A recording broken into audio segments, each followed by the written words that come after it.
de la situación actual, sobre la crisis que está atravesando el país y el mundo por el coronavirus. Estamos en contacto con el expresidente Tuto Quiroga. Expresidente, buenos días, bienvenido a Correo del Sur Radio. Muchas gracias por atender esta comunicación con Sucre. Buen día, un saludo a la gente de Correo del Sur, a toda la gente de Chuquisaca que lo sigue y de todo el país que sigue su transmisión. ¿En qué medida cree, expresidente, que el gobierno está respondiendo con laboratorios, pruebas masivas y fortalecimiento sanitario como usted lo había planteado en sus redes sociales? A ver, no cabe duda que esta es una pandemia inédita, muy dura, complicada de tratar, pero al mismo tiempo era predecible. Yo por eso a principios de marzo empecé a hablar de la necesidad de hacer una cuarentena, no por ocurrente ni por original, simplemente porque cuando uno sigue la información, y he estado 4 o 5 veces al año que voy a China y sabía muy bien lo que estaban haciendo en Wuhan, en la provincia de Hubei, lo que estaban haciendo en Singapur, en Corea del Sur, donde básicamente tenían 2 ejes. Uno, el hacer las cuarentenas, que la gente no se mueva, y el otro, los test, los exámenes masivos para hacer la detección. Si uno tiene una cantidad masiva de exámenes y detección de contagios, puede ser más flexible en limitar el movimiento de la gente. Digamos que es el modelo de Corea del Sur. Pero si uno no tiene la suficiente cantidad de exámenes, no puede detectar quién está contagiado, con quién estuvo la persona, con primos, hermanos, amigos, entonces tiene que ser mucho más estricto en las cuarentenas. Y claramente acá en Bolivia no teníamos la capacidad de hacer los exámenes, había que hacer la cuarentena, cerrar fronteras, sin que el cierre de fronteras signifique que confinábamos a extranjeros que estaban varados en territorio nacional, ni tampoco lo contrario, que dejábamos expatriados a compatriotas, expatriados a bolivianos que estaban fuera de las fronteras, y me parece que hay que permitir los vuelos solidarios como se ha hecho para que extranjeros retornen a su país y que los bolivianos vuelvan acá. Pero también empezamos a hablar de algo que era muy preocupante. Esta pandemia es muy dura, inédita, no pretendo de que sea fácil lidiar con ella, pero desde, digamos, enero, febrero se sabía bien que esto venía. Incluso recuerdo el enorme escándalo a principios de febrero, global, mundial, cuando se canceló un evento gigantesco que es el Congreso Anual de Telecomunicaciones, de Tecnología, de Celulares, que se hace en Barcelona. Es un evento donde se anuncian nuevos modelos de celulares, un evento muy concurrido, que a raíz del coronavirus se canceló. Ya claramente se veían esas dificultades, y si algo era necesario es tener todos los instrumentos o todos los insumos médicos, que básicamente son los reactivos, los laboratorios, junto con lo que se llama EPPs, equipos de protección personal, guantes de látex, mandiles, los barbijos, las máscaras N95, y junto con ello es evidente que era necesario respiradores y unidades de terapia intensiva. Esto era previsible. Dicho eso, claramente hoy hay una escasez de mucho de esto, de estos insumos, de estos materiales, por la enorme competencia que se ha desatado en el mundo. Recuerdo que hasta hubo una controversia con el exministro de Salud, porque yo señalé mi extrañeza de que solo se tenga un laboratorio en el Cenetrop de Santa Cruz. Era imposible detectar y identificar los contagiados con la celeridad necesaria si todos tenían que ir a Cenetrop en Santa Cruz. Y encima no había flotas, había que ir por courier, llevar en jeeps, se tardaba demasiado para llevar los análisis de Sucre, de Potosí, y si uno tarda demasiados días no está actuando con la celeridad necesaria. Finalmente, más allá de la polémica, se instaló otro laboratorio en Inglasa, en La Paz, después alguno en Cochabamba. Entiendo que están anunciando que se van a instalar en otros departamentos, y creo que ahí podíamos haber trabajado mucho más rápido en la instalación de laboratorios, reactivos y exámenes. Me preocupa que somos el país con la cantidad de las más bajas en la región de exámenes por millón de habitantes. Otros países están haciendo test mucho más intensos, sea Uruguay, sea Perú, sea Colombia, Chile, definitivamente. Y es evidente que si uno quiere aplastar la curva y parar el contagio, tiene que hacer test, porque el decir que el número de contagiados es más bajo que los otros puede obedecer a que no se está haciendo suficientes test y exámenes. Entonces, más vale tarde que nunca. Entiendo que ahora hay más laboratorios, entiendo que han llegado más reactivos, pero todavía no estamos haciendo el número de exámenes a la velocidad y al ritmo que requerimos, así como también tengo preocupación de que si uno ve las cifras que ha dado el ex ministro de Salud el día de ayer, primero uno se pregunta por qué no nos avisó eso antes cuando estaba de ministro, deja de ser ministro y da cifras de predicciones de 48.000 aproximadamente contagiados, 47.600 y cerca de 4.800 posibles fallecidos.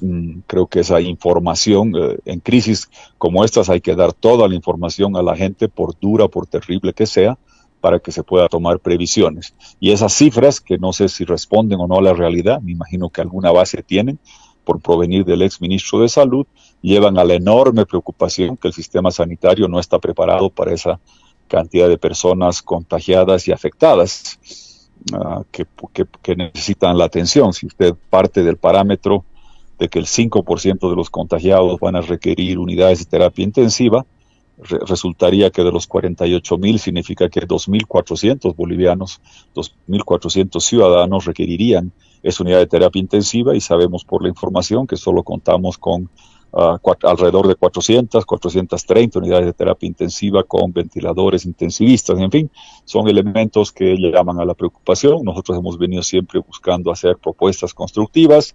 Fui el primero en pedir abiertamente cuarentena, la respaldé cuando se la hizo, el cierre de fronteras también. Hice desde el principio la propuesta de tener más laboratorios, más reactivos. Más vale tarde que nunca se lo está haciendo. Y también el tema de poder ayudar y pagar económicamente a la gente que vive el día a día a través de el pago de bonos.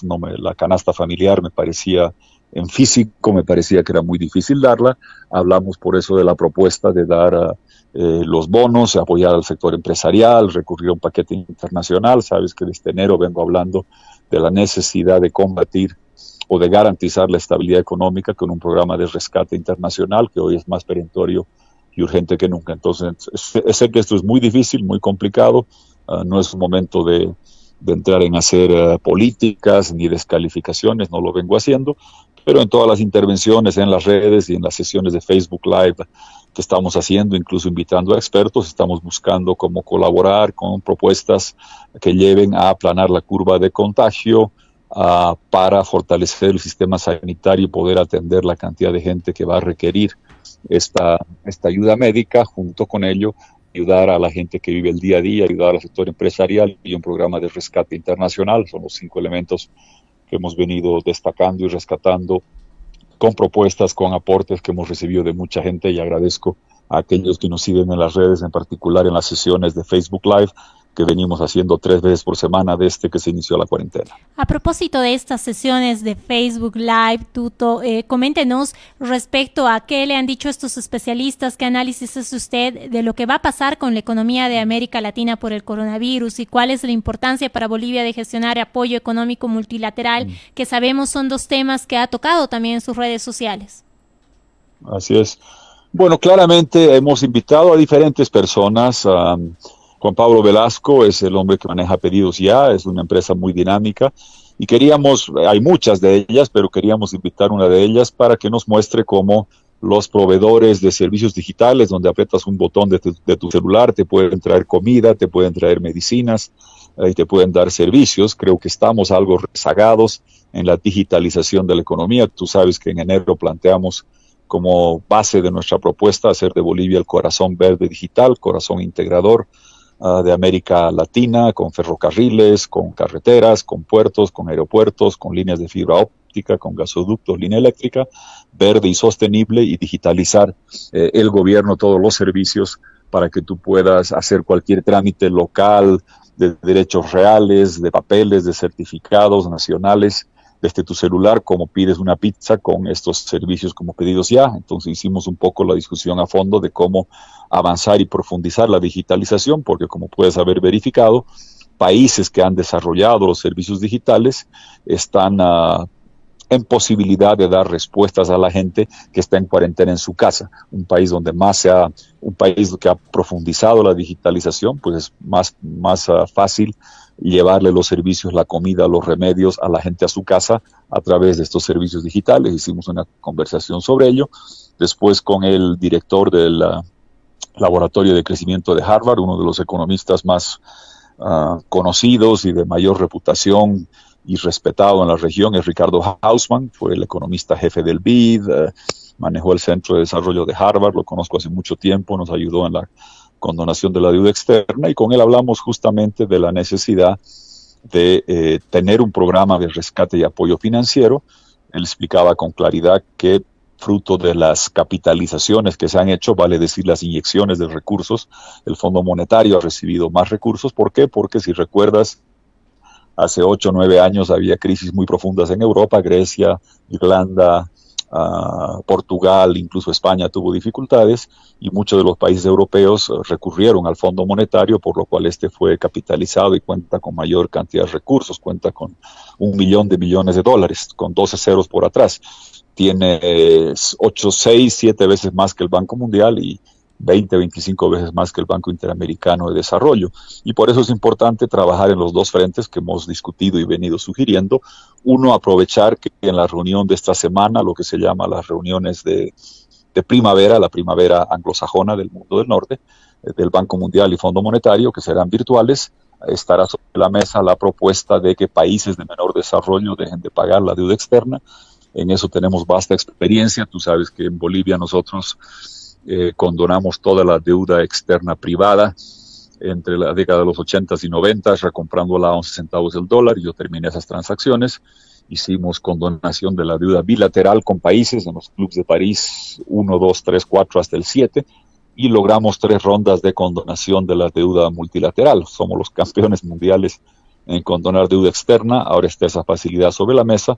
Y hace mucho tiempo ya sugerimos que debíamos ser agresivos en gestionar tanto la suspensión de pagos de deuda externa para que esos recursos se queden acá, para ayudar al sector informal, para dar bonos a la gente, para que se pueda pagar las facturas de luz, agua, teléfono, para inyectar al sector empresarial. Pero no basta solamente con dejar de pagar esa deuda externa a través de las facilidades que se puedan aprobar esta semana, sino también el pedir programas de rescate y ayuda económica. En enero hablábamos de que se iba a requerir cerca de 7.000 millones de dólares porque la estabilidad estaba en riesgo por el desfalco económico de 14 años del MAS, por la caída de reservas internacionales.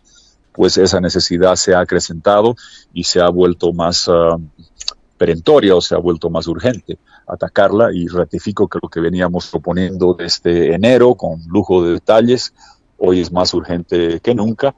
Y lo que hemos hablado, por ejemplo, con Ricardo Hausmann, el señor de Harvard, o con Enrique García, que como tú sabes es un boliviano que ha presidido un organismo multilateral como la CAF, ese Banco de Desarrollo, durante 25 años, que ha sido tesorero del BID y lo conozco muy bien. Hemos discutido justamente la necesidad de ir con celeridad a obtener estos programas de apoyo, porque si te fijas, es necesario y se está haciendo eso de pagar bonos a la gente, de dar tolerancia para que no se pague los impuestos, el IVA, el impuesto a transacciones, el impuesto a utilidades, que no se pague luz, agua, teléfono. Pero ¿quién hace finalmente dónde caen todas esas cuentas? Al Estado. Y también se está dando facilidades para que clientes de los bancos no hagan pagos durante 3 meses. Finalmente son los bancos que están dejando de recibir recursos. Pero si seguimos dando facilidades de entregar bonos, de dejar de pagar deudas de parte del Estado y de la banca, algún día el Estado y la banca van a requerir recursos para poder enfrentar eso, y los recursos vienen de la reducción natural de la inversión pública, de las líneas del Banco Central, del recorte del gasto corriente ampuloso y dispendioso que tenía el MAS, y de un programa de rescate financiero que, como te decía, es más urgente y necesario que nunca. Entonces, en esa línea constructiva, propositiva, es que hemos venido con la experiencia que tenemos en esto, con los contactos internacionales que tenemos, hemos venido haciendo sesiones donde no entramos en la crítica ni ver de quién es la responsabilidad. Habrá tiempo para ver responsabilidades, qué pasó con 14 años de desfalco del MAS y todo lo que ha sucedido con el abandono del sistema de salud. Pero claramente hemos hecho propuestas de esa naturaleza con gente entendida en la materia, basados en estos 5 ejes centrales: el aplanar la curva de contagio con la cuarentena y cierre de fronteras, para fortalecer el sistema sanitario, más exámenes, más reactivos, más laboratorios, más ventiladores, y al mismo tiempo paliar las dificultades económicas y ayudar a la gente que vive el día a día, al sector empresarial, y con eso a través de, en quinto lugar, estructurar estos programas de rescate y dejar de pagar deuda externa. Eso es lo que hemos venido haciendo en las sesiones y seguiremos haciendo. Hablaremos con alguien experto en tema de salud. También obviamente preocupa lo que ha pasado más allá de la recesión y el golpe duro del coronavirus. Has visto tú ayer que ya el Banco Mundial hizo la predicción de que la economía de América Latina va a caer menos 4,6%, va a caer en negativo 4,6% como región y menos 3,4%, negativo 3,4% en Bolivia. Es primera vez que vamos a tener recesión en Bolivia después de prácticamente 34 años. Va a ser un año muy, muy duro y por eso se requiere de forma holística, de forma integral, trabajar en todos estos programas que estamos hablando y adicionar uno más. Sabemos que producto de la baja, el hecho que no hay aviones, que la gente no está saliendo en autos, ha bajado notablemente el consumo de petróleo y a eso le agregas una gresca y una disputa entre dos grandes productores como Rusia y Arabia Saudí, ha hecho que se tenga más producción de petróleo en un momento donde la demanda ha bajado, lo cual ha llevado a un colapso catastrófico del precio del petróleo que bordeaba los $60 antes de esta crisis de coronavirus y ha llegado a caer a los $20, ahora está en 23, $24 el barril. ¿Qué significa eso? Pues en Bolivia que en abril ha bajado un poco el precio, que en julio va a bajar mucho el precio del gas natural que vendemos y que en octubre va a bajar mucho más todavía. Eso va a significar menos recursos para gobernaciones, alcaldías, universidades, momentos muy, muy complejos que van a dificultar más aún la situación económica ya de por sí compleja por los efectos del coronavirus. Y en esa línea tenemos un par de amigos expertos en el tema petrolero, uno de ellos habla inglés, vamos a buscar hacer la sesión que quizá tenga que hacer en inglés y después le pondremos subtítulos de traducción para seguir buscando ayudar a que la gente comprenda las dificultades que se vienen. Yo las comprendo y las entiendo, pero también tenemos la posibilidad de recurrir a gente experta en sus campos, la gente más conocedora de la materia, en la parte multilateral, el compatriota Enrique García, en la parte económica y las dificultades, Ricardo Hausmann, y después invitaremos a otra gente más para seguir contribuyendo y aportando en esta época tan difícil que tenemos y hacer que esta cuarentena sea útil y productiva con la elaboración de esta clase de propuestas y de medidas constructivas para lidiar con el coronavirus. En la medida en que el gobierno logre gestionar este apoyo económico multilateral, logre estas condonaciones, ¿es posible considerar el pedido realizado por algunos sectores empresariales de condonar y no solo postergar los pagos, por ejemplo, en la banca? A ver, yo creo que hay que ver esto con calma, porque, a ver, hay que entender cuál va a ser el tamaño del problema, no lo sabemos todavía.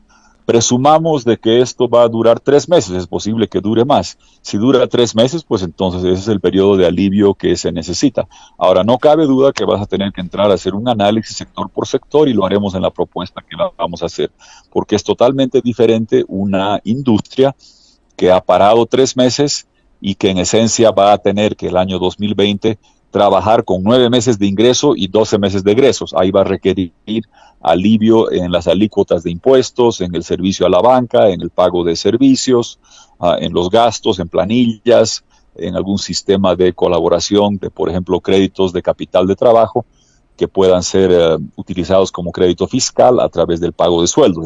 Vale decir, que el pago de sueldos se haga con créditos de capital de trabajo y que a su vez puedan recibir crédito fiscal, porque hay que dar, la solución debe ser del tamaño del problema. Yo no soy muy amigo de empezar a decir, esto es grave, que se condonen todas las deudas de todo el mundo, porque entonces vas a hacer que quiebre la banca y vamos a quedar con la economía totalmente destrozada. Si no tienes la medida cuantificada y respaldada, entonces puedes caer en el peligro de decir, muy bien, mañana podemos decretar en medio de una medida popular, decir, nadie paga más sus créditos a la banca. Pues bien, nadie paga sus créditos a la banca, nadie más construye casas, nadie más hace industrias, y un país sin sistema financiero quiebra. Entonces tampoco puedes entrar a ver las cosas de esa manera. Sí creo que hay que entrar a hacer la cuantificación. Y te decía que algo que hemos hablado en los Facebook Lives que hemos hecho es la diferencia de sectores que han estado, algunos han seguido funcionando, el de alimentos, de comida, supermercados, han seguido funcionando y más aún han incrementado sus ventas. Los de servicios digitales también, los de telecomunicaciones también. Aquí estamos hablando por celular y no cabe duda que hay una serie de industrias, sectores que han subido su actividad. Otros van a tener 3 meses de haber estado detenidos, por lo menos 3 meses, según todo indica. Y hay otros, digamos, aquellos que dependen en su modelo de negocios de aglomerar y movilizar gente, que van a estar golpeados por mucho más de 3 meses. ¿Qué negocios requieren aglomerar y movilizar gente? Los hoteles, las aerolíneas, los restaurantes, los cafés, las flotas, los camiones de transporte, que van a tardar mucho más en recuperarse. Asumamos que tú empiezas a levantar la cuarentena en el mes o las medidas de restricción después de 3 meses y que todo vuelve a la normalidad en 3 meses. Está claro de que los restaurantes no van a volver a la normalidad plena, que las aerolíneas van a tener dificultades, que los hoteles van a tener dificultades, que no va a haber flujo de turismo. Entonces son sectores que quizás requieran asistencia bastante más agresiva que la de otros rubros, que quizás requieran inyecciones de liquidez más grandes. Pero te reitero que si no tienes un programa de apoyo financiero externo para inyectarle recursos para capitalizar al sistema financiero, puedes dejar todo en decir, muy bien, que todo el mundo se salve sin pagar a la banca y después quiebra la banca y quedamos con la economía quebrada. Hay que hacer un programa integral y por eso yo hago mucho énfasis, y lo vengo haciendo desde enero, en gestionar un programa de rescate y de apoyo económico. Creo que el gobierno es el que tiene que empezar a llevar esto adelante, pero no cabe duda que buena parte de la implementación de este programa, de llevar todo esto adelante, de una serie de mecanismos financieros que se va a tener que idear, van a requerir de lo que pueda hacer el próximo gobierno, no solo los programas de apoyo internacional con flujo de recursos de organismos multilaterales, sino también verlo de forma creativa. En el país tenemos grandes oportunidades en el desarrollo del litio, del potasio, de relanzar el gas, y no cabe duda que el año 2024 o 2023 vamos a tener muy buenos ingresos de todo eso. Pues es posible que tengamos que hacer una ingeniería financiera para titularizar, se llama, para adelantar parte de esos ingresos con la emisión de bonos respaldados por ingresos futuros, porque no te sirve de nada este año tener 3.200 millones de dólares de exportaciones y el país sufriendo, y de aquí a 4 años tener 14.000 millones de exportaciones y el país en bonanza, porque si sufres ahora y no generas empleo ahora, vas a tener dificultades en llegar a eso. Entonces, un poco equilibrar o tener, normalizar y tener hacer más predecibles los ingresos a través del diseño de mecanismos financieros, que todo eso es lo que estamos trabajando con nuestro grupo de trabajo para... en la propuesta que hemos hecho está todo eso. Lo que vamos a tener que hacer es acelerar y quizás aumentar de lo que hemos propuesto. Creo que somos los únicos que habíamos propuesto desde enero, por el desfalco económico de 14 años, hacer un programa de rescate financiero directo al Fondo Monetario. Fui criticado por eso, mucha gente decía no, que el Fondo Monetario es tal por cual, y los insultos de siempre, cuando el Fondo Monetario es como ir al dentista. Uno no va porque le gusta, uno va porque necesita, y cuando la economía va a caer este año 3,4% y no hay recursos, hay que trabajar con los organismos multilaterales de los cuales somos socios para inyectar recursos, y como hemos hablado con Enrique García y con Ricardo Hausmann, claramente el organismo que tiene mayor cantidad de capital y recursos, aunque no la experticia en el área sanitaria, es el Fondo Monetario. Lo ideal sería que los recursos estén en el BID, en el Banco Mundial, que tienen expertos sanitarios. Pues habrá que combinar la experticia sanitaria, epidemiológica del Banco Mundial, del BID, de la OMS, junto con la capacidad de financiamiento que tiene el Fondo Monetario. Hemos hecho eso en el pasado, tener la creatividad de mezclar estas fuentes de financiamiento, de cooperación y asesoramiento para dar respuestas al país, y en eso vamos a seguir trabajando, perfeccionando y puliendo el programa que hemos presentado al país, que reitero, creo que hemos sido los únicos que desde enero hemos advertido que estaba en riesgo la estabilidad, que se requería un programa de rescate, y creo que ahora nadie duda de que que estábamos en lo correcto y que es más necesario que nunca. Amigos oyentes, amigos seguidores de Correo del Sur Radio, estamos conversando con el expresidente Tuto Quiroga, candidato además por la Alianza Libre 21. A propósito de lo que mencionaba Tuto, este es un año electoral, estamos concentrados todos en la pandemia por el coronavirus, en esta crisis sanitaria desatada no solo en el país, sino en el mundo. Pero es evidente que los bolivianos a fin de año, si las cosas no empeoran, vamos a tener un nuevo presidente. ¿Quién gana y quién pierde durante esta crisis? ¿Quién está ganando y quién está perdiendo políticamente hablando? Con todo respeto, me parecería de muy mal gusto en un momento donde la gente está sufriendo, donde hay compatriotas que han perdido la vida de la forma más dolorosa, porque este coronavirus es un asesino muy sádico, muy cruel. Mire, a todos nos duele perder un familiar, pero para que nos ubiquemos en cómo está sufriendo la gente. Todos hemos tenido pérdidas de familia. Yo perdí mi hermano y fue una tragedia, y él y su esposa y su hijita menor, fue lo más duro que me pasó en la vida.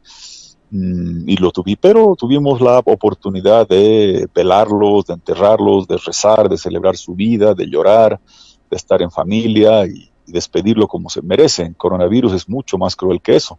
A la gente que está falleciendo tiene que estar aislada, no se la puede besar, no se la puede abrazar, y más aún se va, los que se han ido y han fallecido, tienen entierros anónimos, ni siquiera se dan los nombres, protocolo que respeto, puesto que si se da el nombre, la gente empieza a ver quiénes son los hermanos, los familiares, esposos, esposas, para estigmatizar y decir que no pueden vivir acá. Entonces, para evitar el estigma, incluso no se da el nombre, son entierros anónimos, sin velorio, sin misa, incluso parientes que ven por Skype. Creo que es muy doloroso lo que está pasando, y por eso estamos en cuarentena, y yo hago extensiva la cuarentena a temas políticos, porque sería de muy mal gusto una situación como esta, empezar a hacer cualquier análisis, especulación de índole política, porque el país entero está sufriendo, todo Bolivia y el mundo entero está sufriendo por esto.